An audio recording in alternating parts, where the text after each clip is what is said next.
Muy buenos días, bienvenidos de nuevo a Negocios Televisión cuando son las 12, las 11 en Canarias. Llega el momento de repasar los principales mercados en esta última sesión de la semana, una semana cargadita con muchos datos macroeconómicos, resultados de grandes empresas y también decisión de tipos por parte de la Reserva Federal. Repasaremos también las noticias más importantes de la última hora con el foco puesto de nuevo en Israel, con Blinken, el secretario de Estado de los Estados Unidos, que ha llegado por cuarta vez desde que tuvieran lugar los ataques de Hamas del pasado 7 de octubre y con movimientos por parte de Irán, de Irak, de Argelia, pendientes también del discurso del líder de Hezbollah, eso de las 2 de la tarde, hora española. Empezamos poniendo el foco en los mercados europeos que vienen con tono mixto en estos momentos con ligeras subidas. Por ejemplo, para el FTSE 100 de Londres un 0,02% arriba hasta los 7.448 puntos, también ligeras subidas para el DAX alemán, un poco más de 2 décimas, un 0,22% arriba hasta los 15.177 enteros. El CAC 40 es la nota negativa en estos momentos, se deja 4 centésimas, un 0,04% hasta los 7.058 puntos. El MIPTEL italiano, la bolsa italiana también subiendo un poquito, un 0,17% arriba hasta los 28.528 enteros. El IBEX 35, la bolsa de Madrid, viene prácticamente plana, subiendo 0,01% hasta los 9.261 puntos. Y por último nos fijamos en el Eurostoxx, también con ligeras, con tímidas subidas del 0,17% hasta los 444 enteros. Nos fijamos también en los futuros de Wall Street, que vienen con tono mixto, vienen con ligeras subidas para el Dow Jones en torno al 0,02% hasta los 33.921 puntos, ligeras caídas para el S&P del 0,14% hasta los 4.329 enteros, y el Nasdaq, el sector tecnológico, después de los resultados de Apple, que enseguida les vamos a contar, viene cediendo un 0,36% hasta los 14.944 puntos. Así están los mercados en estos momentos, pero como les decíamos, hay muchas noticias, hay muchas últimas horas que nos llevan un día más hacia Israel. En este caso, las tensiones que están aumentando entre Rusia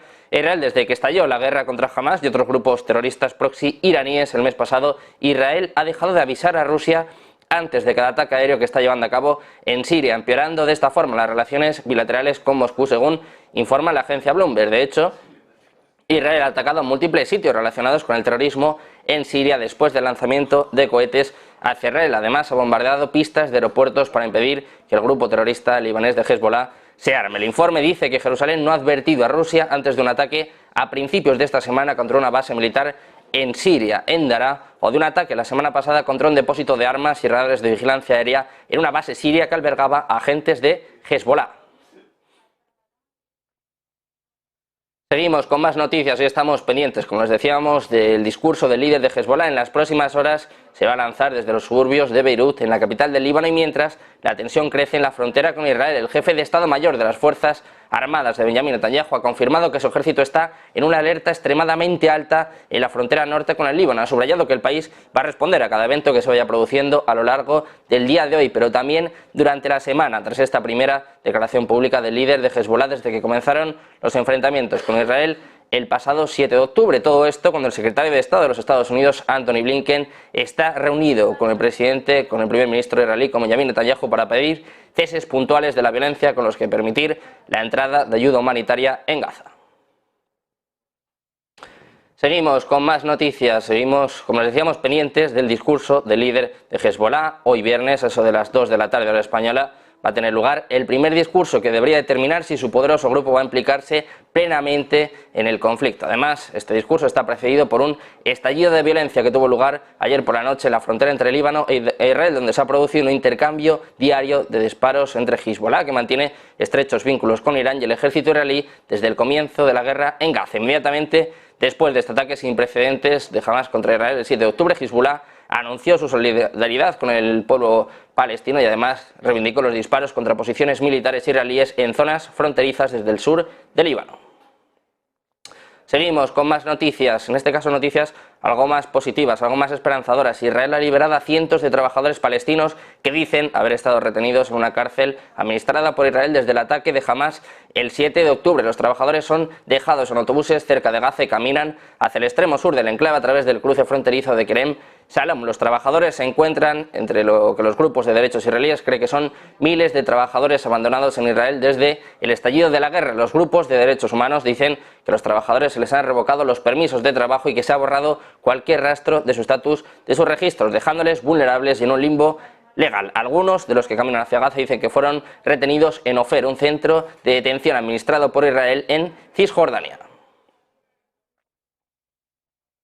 Seguimos con más noticias, volvemos a poner el foco en el ejército de Israel, que ha confirmado en las últimas horas que tiene sitiada la ciudad de Gaza, mientras su ofensiva terrestre avanza a una nueva fase a pesar de la creciente presión internacional para poner una pausa en los combates. Un asedio que continúa mientras Washington dice que es necesario el cese de las hostilidades para liberar a los rehenes, aunque no llega a presionar por un alto el fuego total. El ejército israelí ha comenzado su incursión terrestre en Gaza el viernes de la semana pasada y de hecho Daniel Hagari, portavoz de las FDI, ha confirmado que sus soldados han completado el cerco de la ciudad de Gaza, el foco de la organización terrorista de Hamas. Dice que en las últimas horas están atacando los emplazamientos, posiciones de lanzamiento, cuarteles generales, infraestructuras terroristas adicionales que sirven al liderazgo de Hamas y a sus terroristas. Seguimos con más noticias. El Consejo de Seguridad Nacional de la Casa Blanca, John Kirby, ha señalado que Joe Biden está comprometido a garantizar múltiples pausas humanitarias para la liberación de rehenes y más ayuda para los civiles de Gaza sin llegar a un llamado a un alto el fuego. En su comparecencia, Kirby ha subrayado que cuando hablan de pausa humanitaria se refieren a pausas temporales y localizadas en los combates para alcanzar objetivos específicos. La Casa Blanca no apoya formalmente un alto el fuego porque cree que le daría tiempo a Hamas para planificar nuevos ataques contra Israel. Kirby también ha dicho que la mayoría de los estadounidenses en Gaza han llegado al cruce de Rafah en la frontera entre Gaza y Egipto. Seguimos hablando de Estados Unidos, en este caso el secretario de Estado de los Estados Unidos, Antony Blinken, que se encuentra de nuevo en Oriente Medio, un viaje con dos escalas, Israel y Jordania, donde tiene previsto discutir formas de mitigar las muertes de civiles en medio del actual conflicto entre Israel y Hamas. Blinken ha trasladado a la prensa antes de su vuelo que también va a plantear las preocupaciones de Estados Unidos sobre el ritmo de la ayuda humanitaria a Gaza. De hecho, dice que han podido establecer esfuerzos durante las últimas semanas para poner los camiones en movimiento. El máximo diplomático de Biden ha dicho que va a intensificar los esfuerzos para la liberación de los rehenes retenidos por Hamas y el paso seguro de ciudadanos estadounidenses y extranjeros a través del paso fronterizo de Rafah. Seguimos con el foco puesto en Estados Unidos. Nuevos ataques a las bases militares de Estados Unidos en Siria e Irak han sido objetivo de nuevos ataques con aviones no tripulados, según informan medios locales. La cadena libanesa Al Mayadin dice, en este caso, informado de que la resistencia islámica en Irán se ha atribuido la responsabilidad de estos ataques con drones contra fuerzas estadounidenses en la base aérea de Al-Jarir, cerca del aeropuerto de la ciudad de Erbil, en la región de Kurdistán iraquí. Además, el jueves por la noche, un grupo de la resistencia iraquí atacó con drones suicidas la base que Estados Unidos ocupa en la ciudad siria de Al-Sadadi, al sur de Al-Hasaka, al norte de Siria. Seguimos con el foco puesto en Estados Unidos. La Cámara de Representantes votó a favor de adelantar 14.500 millones de ayuda militar a Israel, pero el proyecto de ley parece estar muerto después de que el líder de la mayoría demócrata del Senado, junto con la Casa Blanca, dejaran claro que no aprobarían una legislación que no incluye asistencia tanto para Israel como para Ucrania. El paquete de ayuda impulsado por el nuevo presidente de la Cámara de Representantes, Mike Johnson, también exige que la ayuda de emergencia se compense con miles de millones en recortes del servicio. Johnson también exige que la ayuda de emergencia se compense con miles de millones en recortes del servicio en Gaza. Sin embargo, el presidente de los Estados Unidos, Joe Biden, ha dicho que va a vetar este proyecto de ley que fue aprobado por 226 votos a favor y 196 en contra. Volvemos a hablar de Estados Unidos, que ha estado volando drones de emergencia sobre Gaza en busca de rehenes tomados por Hamas. Esto es lo que han dicho algunos funcionarios estadounidenses. De hecho, están hablando bajo condición de anonimato, apuntando a que Estados Unidos estaba volando drones de recopilación de inteligencia sobre Gaza para ayudar en los esfuerzos de localización de rehenes. Uno de los funcionarios, además, ha dicho que estaban realizando vuelos con drones durante más de una semana. De hecho, están apuntando, han dicho que 10 estadounidenses cuyo paradero sigue desaparecido podrían estar entre las más de 200 personas tomadas como rehenes en Gaza, donde se creen que están retenidas en la extensa red de túneles de Hamas. Volvemos a hablar de Irán. Nueva advertencia, nueva amenaza por parte del ayatolá Ali Khamenei, que ha publicado en las primeras horas de este viernes un mensaje en X, antes Twitter, en hebreo, en el que dice que Israel miente a sus ciudadanos sobre el desarrollo del conflicto con la organización islamista de Hamas y además asegura que será destruido en días sin la ayuda de Estados Unidos. La entidad sionista, refiriéndose en este caso a Israel, dice el ayatolá que les está mintiendo y que también miente cuando expresó ante los palestinos su preocupación por sus prisioneros, pero también los destruye con los bombardeos que sigue realizando. Esto es lo que ha dicho Yamenei en un mensaje recogido por el periódico israelí Haaretz. En una publicación separada, además, ha asegurado que el régimen sionista va a quedar paralizado en cuestión de días sin la ayuda de Estados Unidos. Y de Irán pasamos a Irak. Las fuerzas de movilización popular de Irak fueron puestas en alerta máxima ayer mismo, a medida que crece la preocupación de que la brutal guerra de Israel contra Gaza se expanda hasta convertirse en un conflicto regional. El subcomandante y jefe del Estado Mayor de las PMF, Abdul Aziz al-Muhammadi, también conocido como Abu Fadak, ha celebrado una reunión urgente de seguridad con los principales comandantes de las PMF, en las que destacó que las condiciones actuales en la región son alarmantes para una guerra como consecuencia de la intervención de Israel, una guerra implacable contra Palestina y la Franja de Gaza. También dijo que deberían apoyar a los palestinos y proteger la soberanía de Irak. Además, apuntó a que las fuerzas de las PMF estaban en la alerta máxima desde las primeras horas del jueves. Y de Irak pasamos a Cisjordania. La situación en Cisjordania ocupada es alarmante y urgente. Esto es lo que declara la Oficina del Alto Comisionado de la ONU para los Derechos Humanos, con especial énfasis en la violencia de los colonos israelíes contra la población palestina. Dicen que la situación en Cisjordania ocupada, incluido Jerusalén Este, es alarmante y urgente, sobre todo por el aumento de las violaciones de los derechos humanos de diferentes tipos que continúan. Además, también están advirtiendo, como les decimos, de la situación cada vez más alarmante y más urgente en Cisjordania. Seguimos con más advertencias. Las Naciones Unidas han calculado lo que podría necesitar para ayudar a los residentes de Gaza y Cisjordania. Dice que serían unos 1.200 millones de dólares para casi 3 millones de personas. El coste de satisfacer las necesidades de estas personas, es decir, toda la población de Gaza y 500.000 personas en Cisjordania, se estima que pueden estar sobre estos 1.000 millones, según cálculos de la Oficina de Coordinación de Asuntos Humanitarios. El llamamiento original, lanzado el 12 de octubre, pedía 294 millones de dólares para ayudar a casi 1,3 millones de personas. Desde entonces, la situación se ha vuelto cada vez más desesperada. Seguimos con más noticias. Mientras la crisis de refugiados y llegadas de inmigrantes se acentúa a las puertas de Europa, la policía serbia, de hecho, ha detenido a casi 800 inmigrantes en varias redadas en zonas del norte y este del país balcánico, como parte de una operación nacional lanzada la semana pasada, después de un tiroteo en el que murieron 3 inmigrantes. La policía ha dicho que había registrado más de 5.000 coches y 32 casas y había descubierto pasaportes y otros documentos personales. Hasta ahora han detenido a cientos de inmigrantes y arrestado a decenas en esta ruta cada vez más utilizada, la que conecta Serbia con Hungría por los traficantes de personas para ingresar a la Unión Europea. Pasamos a hablar de Rusia, movimientos en Rusia, mientras tanto, para evitar una crisis económica cuando nos acercamos ya al segundo aniversario de la guerra en Ucrania. Un comunicado del Ministerio de Finanzas confirma que van a aumentar el volumen de compras diferidas de moneda extranjera en el próximo mes a un total acumulado de 621.100 millones de rublos, algo menos de 7.000 millones de dólares. Estas compras, en línea con los presupuestos, se aplazarán porque en agosto el Banco Central dejó de comprar moneda extranjera hasta finales de año para evitar agravar la presión sobre el rublo, sobre su moneda local. El Banco Central de Rusia ha confirmado también que va a decidir o que decidirá cuándo reanudará la compra de divisas en función de las condiciones del mercado y que las compras pospuestas durante 2023 podrán realizarse en 2024 y en los años posteriores. Enseguida volvemos, seguimos con más noticias, seguimos repasando la actualidad. Enseguida estamos de vuelta con más información, como siempre, aquí en Negocios Televisión.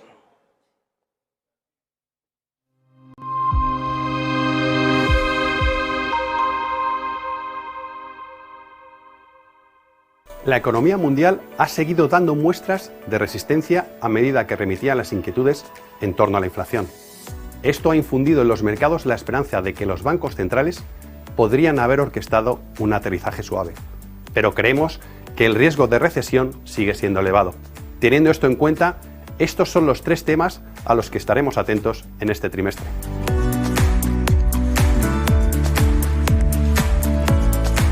El primero son las señales económicas, donde los datos han arrojado grandes divergencias. La inflación, por ejemplo, ha descendido, aunque no con la fuerza que habían deseado los bancos centrales. Lo que las empresas están cobrando por intereses está siendo superior a lo que tienen que pagar por su deuda contraída. Y por contra, los consumidores ya han agotado casi todo el dinero que habían acumulado durante la pandemia, lo que les deja menos protegidos frente a la desaceleración. En segundo lugar, parece que el ciclo de subidas de tipos ha tocado techo en Estados Unidos y en la zona euro. A pesar de ello, apenas hay indicios que sugieran que los bancos centrales vayan a empezar a recortar tipos dentro de poco. Esto hace que tengamos que fijarnos en el considerable volumen de vencimientos de deuda de empresas y en el coste de refinanciación al que tendrán que enfrentarse. Por último, China. La cautela posterior a la pandemia ha provocado que las empresas y los consumidores sean reacios a gastar, lo que ha entorpecido su ritmo de recuperación. Restaurar la confianza será clave para el rebote de China y las autoridades son conscientes de que, para conseguirlo, se necesita estabilidad en sectores clave, especialmente en el inmobiliario.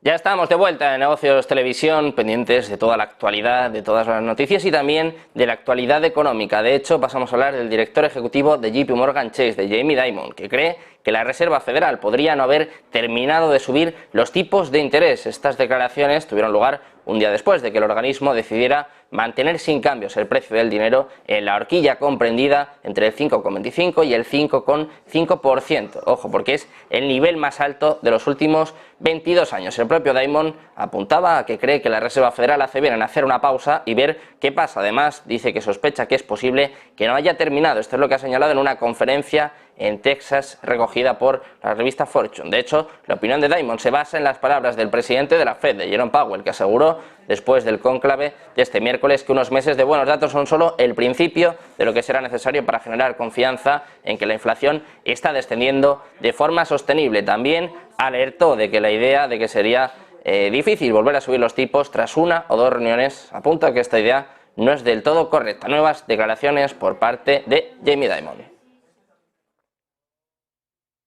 Y de Jamie Dimon de Estados Unidos pasamos a China. La actividad de servicios de China se aferra al crecimiento. Esto es lo que muestra una encuesta privada, un indicador privado de la actividad de servicios de China. Apunta que creció menos de lo esperado en el mes de octubre, lo que se suma a las señales de fragilidad dentro de la recuperación económica. El índice de gerentes de compras de servicios de Caixin subió a los 50,4 puntos el mes pasado desde los 50,2 del mes de septiembre, según dijeron Caixin y S&P Global en un comunicado este mismo viernes. Esto estuvo por debajo de la estimación de consenso entre economistas de 51 puntos. Cualquier lectura superior a 50, ya saben, indica una expansión con respecto al mes anterior, mientras que un número por debajo sugiere una contracción. El PMI de servicios de China alcanzó los 50,4 puntos frente a la previsión de los 51. Sigue en crecimiento, sigue por encima de los 50 puntos, pero está, en este caso China, como siempre, en una situación controvertida. De China pasamos a Alemania, seguimos con datos macroeconómicos, una jornada que sigue sin dar buenos números para el país germano. Las exportaciones se desploman más de un 2% en septiembre, el dato intermensual, una caída mayor de lo esperado que se suma, además al pesimismo que se cierne sobre la mayor economía de Europa. Este retroceso, más allá de lo que preveían las economías, podría provocar una revisión a la baja de la estimación inicial de esta semana de que el Producto Interno Bruto de Alemania cayó un 0,1% en el tercer trimestre. La caída, liderada por las exportaciones a China, que retroceden casi 8 puntos, pero también por el mal comportamiento de los intercambios comerciales con Estados Unidos y con otros países de la Unión Europea. En el año, las exportaciones caen un 7,5%. Alemania, que sigue sin salir del atolladero, sigue con malos datos macro. Y de Alemania pasamos a Apple, que presentaba ayer al cierre de Wall Street unos beneficios de su cuarto trimestre fiscal que superaron las expectativas en cuanto a ventas y ganancias por acción. Sin embargo, al mismo tiempo también confirmaba que las ventas generales habían caído por cuarto trimestre consecutivo. Todos los negocios de hardware fuera del iPhone han disminuido en su lectura de año contra año, con grandes caídas en los segmentos de iPad y de Mac. De hecho, las acciones de Apple cayeron más del 3% en las operaciones extendidas después de que los ejecutivos señalaran que es posible que la compañía no vuelva a crecer en el trimestre navideño. Aunque el gigante de la manzana no ha dado una orientación formal, su director financiero, Luca Maestri, dijo que Apple esperaba que los ingresos del trimestre de diciembre fueran similares a los ingresos del año pasado, señalando, eso sí, la compañía que el trimestre de diciembre de este año tendrá una semana menos. Las acciones de Apple cayeron tras malos resultados. Y de Apple pasamos a BMW, que informa de un mayor margen en el tercer trimestre en su segmento automotriz, con ventas de autos de mayor precio y totalmente eléctricos, que lo mantienen en camino de alcanzar las previsiones anuales. El margen sobre las ganancias antes de impuestos fue del 9,8% en el trimestre. De hecho, los ingresos del grupo crecen un 3,4% hasta los 38.500 millones de euros, pero el beneficio neto del grupo cayó un 7,7% interanual, impulsadas por la consolidación de la China, según apunta BMW. Seguimos con más noticias, pasamos a hablar de cripto. Llevamos semanas pendientes del juicio del exmagnate de las criptomonedas de Sam Bankman-Fried, después de que su empresa, después de que FTX cayera en bancarrota el año pasado, provocando un bear market, un mercado bajista para el mercado cripto. Llevamos semanas, como les decíamos, pendientes de este juicio y ya tenemos un veredicto. Sam Bankman-Fried, el ex CEO de FTX, fue hallado culpable el jueves por un jurado de Nueva York de todos los cargos en su contra, por fraude, malversación y asociación delictiva. El jurado llegó a su decisión tras 5 semanas de juicio y, de hecho, Bankman-Fried ahora enfrenta una sentencia que podrá llegar hasta los 110 años de prisión. La sentencia será fijada posteriormente. De hecho, el proceso federal, que duró más de un mes, fue una dura prueba para el propio Bankman-Fried después de que algunos de sus más cercanos asociados testificaran en contra de él, diciendo, pues por ejemplo, que fue clave en todas las decisiones que llevaron a que unos 8.000 millones de dólares se esfumaran de la plataforma comercial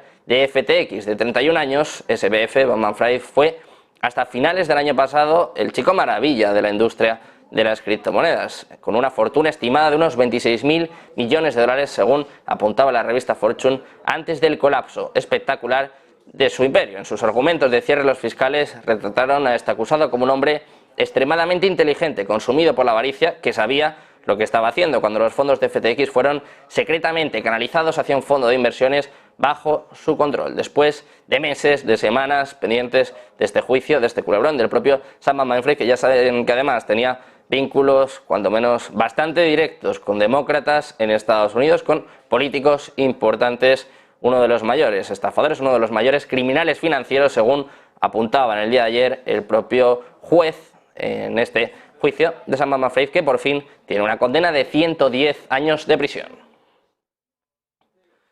Seguimos hablando de cripto, hablamos de Bitcoin, con las palabras de una gran inversora, con Cathie Wood, ojo, que dice que apostaría sin ambigüedades por Bitcoin en lugar de por el oro o por el efectivo. Dice que de hecho llevaría a cabo esta apuesta para protegerse contra la posibilidad de deflación en la próxima década. Cathie Wood ha estado entre las voces más optimistas sobre esta criptomoneda, ya que espera que se beneficie del crecimiento más amplio de las nuevas tecnologías e innovaciones. En una entrevista, ahora considera, la de ARK Investment, que habrá una convergencia entre la inteligencia artificial y Bitcoin. Además, dice que esto va a permitir microtareas a nivel mundial y una división del trabajo de una manera que ni siquiera podemos imaginar hasta ahora. La propia Cathie Wood, a la que tuvimos aquí en Negocios Televisión, y que apuntaba que Bitcoin podría incluso llegar a los 150.000 dólares de cara a 2024, incluso a los 500.000 de cara al año 2030, una de las voces más autorizadas, más reconocidas del sector, que sigue apostando por Bitcoin y que dice que incluso lo preferiría antes que el oro o que el mismo efectivo.